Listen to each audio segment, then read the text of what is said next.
Hi everybody, this is one of the best features of the Instant Pot, the saute feature. It's so fantastic that you can saute right in the same pot that you can use as a slow cooker and a pressure cooker. That's onions and yellow bell pepper. It smells delicious and it's sauteing. Just a fabulous thing that you can do in such a deep pot, and it's browning beautifully. Why do you want to saute? Say again? What's the reason for wanting to saute?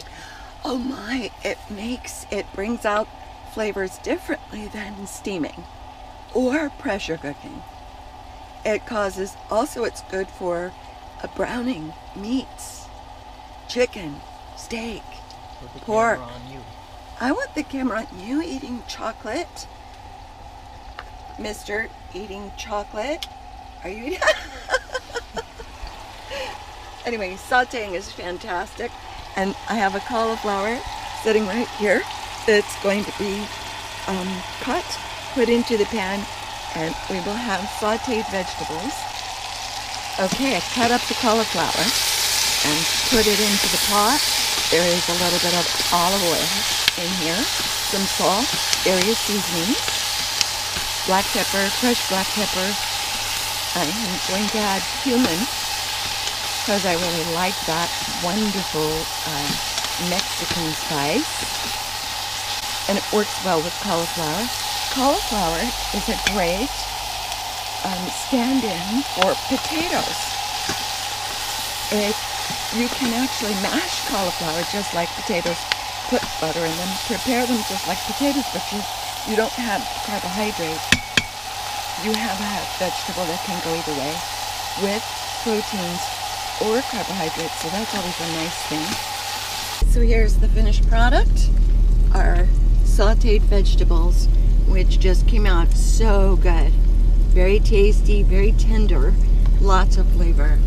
And here they are served on plate, and we're going to put them with a little bit of sausage, which is also in the pot sauteing.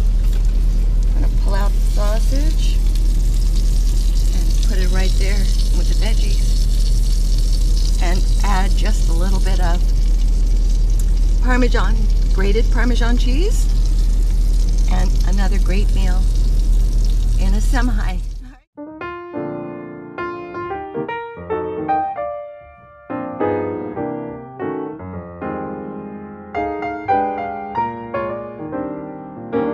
It's pretty yummy. I think it's pretty yummy. Yummy? Yes, it is. Good. So, cook on. One more thing about the Instapot that I just love, and you'll notice that that looks like it's pretty dirty, that you wouldn't be able to get that clean without being in a kitchen with lots of hot running water. But all it takes, this is 1810 stainless steel, or 1808 I think. Just get some water into it, and I use a very simple spray bottle. Spray it right into it.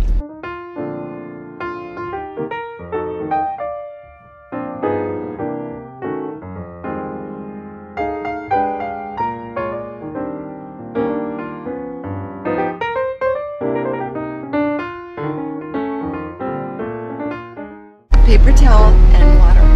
It works every time. Okay, have fun with your Instant Pot.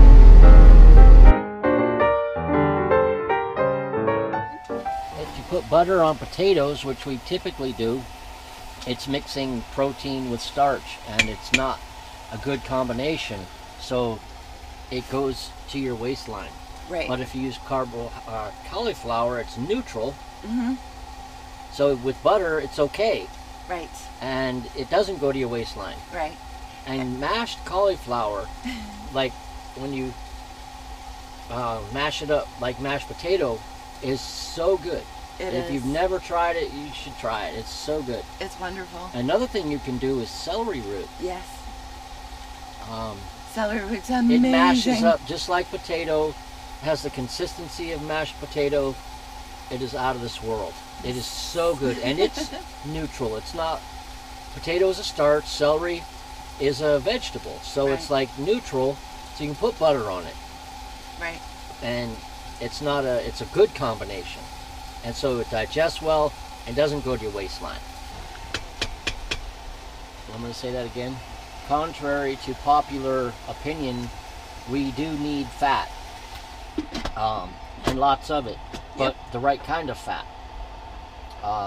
Like fats from meats, from butter, from cheese, from dairy.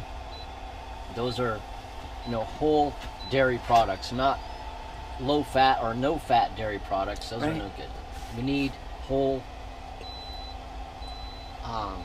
like animal fats. Yeah. Butter, sour cream, cheese, yogurt, and of course the animal fats. This is all very important for synapses, for brain. Yeah, the brain is 70% fat, but we need those fats for a lot of different processes in the body. It's true. We need fats for healing, regeneration. Yeah. A lot of people don't know that. So, over the past 30 to 40 years, there's been a war on fat, telling us that it's bad for us because it raises cholesterol, causes heart attacks and all that. But so marketing of food through the government, through the media, and companies, well, that's marketing. So it's advertising. So hard. It's so hard to find anything other than fat-free or low-fat. It is. It's tough. When you go to Walmart, but the thing is, what has happened with the decrease of fat intake in our diet, we have obesity has gone through the roof. Sky high. Heart disease, heart problems. There's just a long list of degenerative health conditions that have been produced from this no-fat, low-fat approach to health. It's absolutely true. It doesn't work, and the medical statistics show. So, what's been happening since this big war on fat has been going on. Now, the key though is with food combining. Fats go good with protein foods, but not starches. It's starch foods. So if you eat your fats with protein foods and don't mix them with starches, you'll get a lot of benefit from the fats, and you won't gain weight. You'll lose weight. Yeah. Literally, you will lose weight. Because the body balances itself in a very natural way. When you combine the food properly. Yes. If you don't, if you just start eating fats and not change how you mix your food groups, you won't see the benefit quite as much as far as losing weight. You can't digest the fats if they're mixed with starches or carbohydrates. Right. So that's a key part of this. If you do proper food combining, it's like you can eat as much fat as you want and not get fat. It won't go to your waistline. You won't see it in the form of body weight and cellulite. But you have to combine foods properly for that benefit to happen for you. So you can literally eat as much as you want if you combine your food properly. You can eat as much fats, as much proteins as you want, as much carbohydrates as you want, as long as you don't mix them across that line, and you will not gain weight. Right. You will, if you're overweight, you will lose weight. And like in my case, I needed to gain weight, so I gained weight.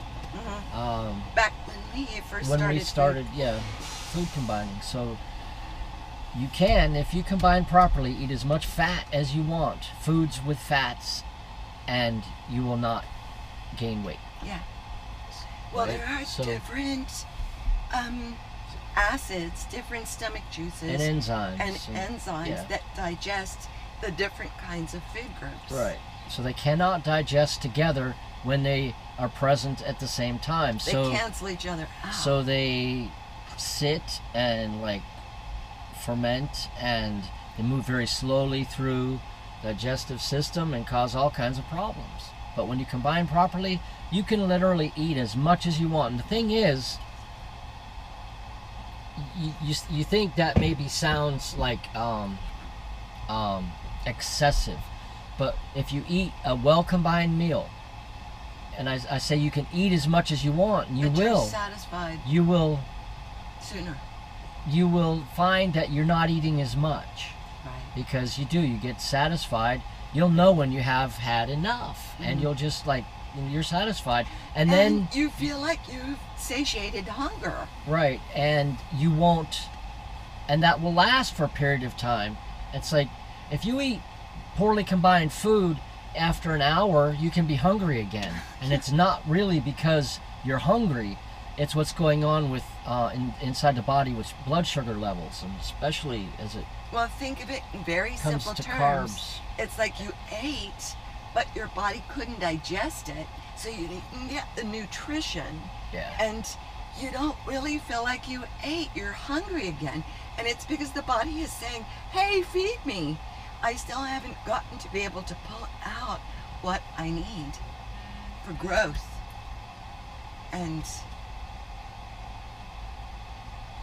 energy. Yeah, and so you find that you're constantly eating. But if you combine properly, you'll eat a meal, you'll be satisfied, and then maybe 3 or 4 hours later, you be hungry again. Right. Depends on your activity levels and whatnot. And then you eat another well-combined meal, and I mean, you can gorge, but if you want to, but because it's well combined, it will digest very quickly and efficiently, and you'll actually get nutrient value from what you eat. Yeah. Without all the side effects of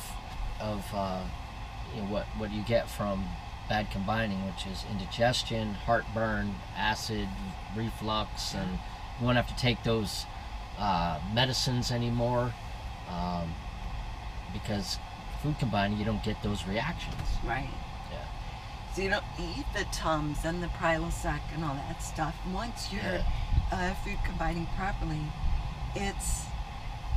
we're going to put a simple list on our website of properly combined foods. The food groups that combine together. Yeah. Jay is going to do that. Are you going to do that? Look at that face. You know, apparently. I do. Jay's going to do that. That's good. Thank you, Jay. You're welcome.